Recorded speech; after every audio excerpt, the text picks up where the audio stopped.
And joining me now to discuss the role of Turkey in the fight against ISIL is former Ambassador Adam Ereli. He's the vice chair of Mercury, a public strategy firm here in Washington, D.C., and he's also a former U.S. ambassador to Bahrain and was a foreign service officer with the U.S. State Department. Thanks so much for coming in. My pleasure. Thank you for having me. Let's start with what's going on in Kobani. The current battle there is at the center of these coalition efforts right now. We heard in Mikhail's report how angry the Kurds are already at the Turkey's lack of involvement. Turkey has said it doesn't want Kobani to fall, but what would it mean if it did? It wouldn't affect Turkey that much, frankly. And Turkey has, as we all know, a very powerful army. I think they're very capable of defending Turkish territory. The question is, how directly does Turkey want to get involved in Syria?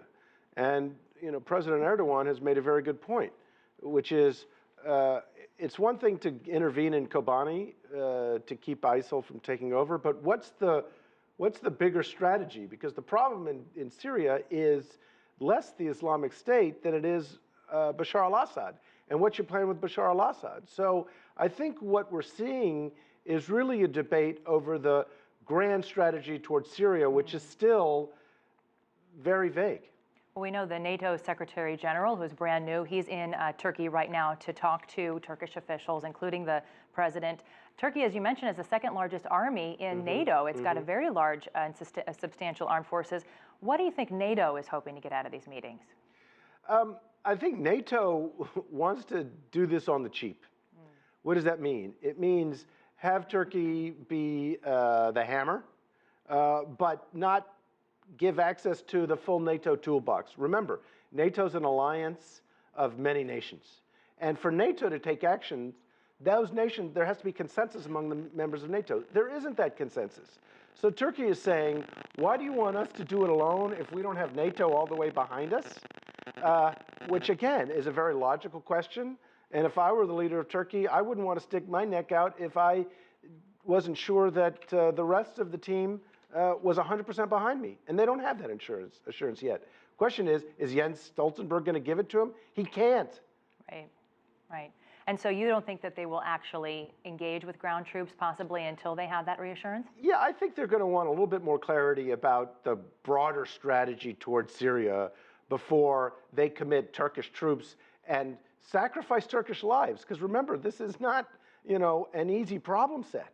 But what's the likelihood of getting that when you're not really seeing NATO coalesce around Syria? Not likely. We're gonna have to muddle through for now. But I would draw your attention to a larger point, which is something that President Obama has said, the leaders of Britain and France have said, which is this fight against ISIL is a long-term engagement. It's not going to be won overnight. We are talking about a campaign of years, not weeks. Decades, really. Yeah, in some cases, exactly. Right. What is, Turkey sort of has a different idea, as you sort of alluded to, than some of the other NATO allies about what this fight against ISIL should look like. Can you explain that to us? Well, sure. I mean, two things. One is, let's be clear, ISIL is a threat to Turkey. ISIL is radicalizing Turks. There are Turks that are going into Syria, into Iraq, and fighting for ISIL.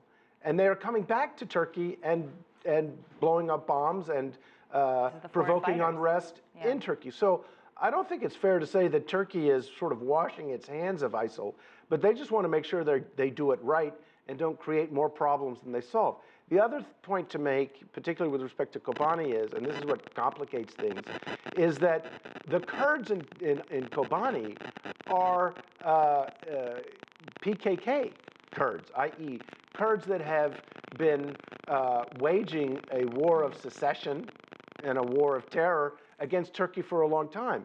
So that makes it problematic for Turkey to intervene in Syria on behalf of Kurds who have been fighting against Turkey for a long time. That's another complicating factor in this particular issue. And even with Kobani it is. Yeah, with really Kobani, exactly. That's Absolutely. a PKK stronghold. Listen, thanks so much for coming in, Ambassador. We appreciate your time today. My pleasure. Thank you for having me. Absolutely.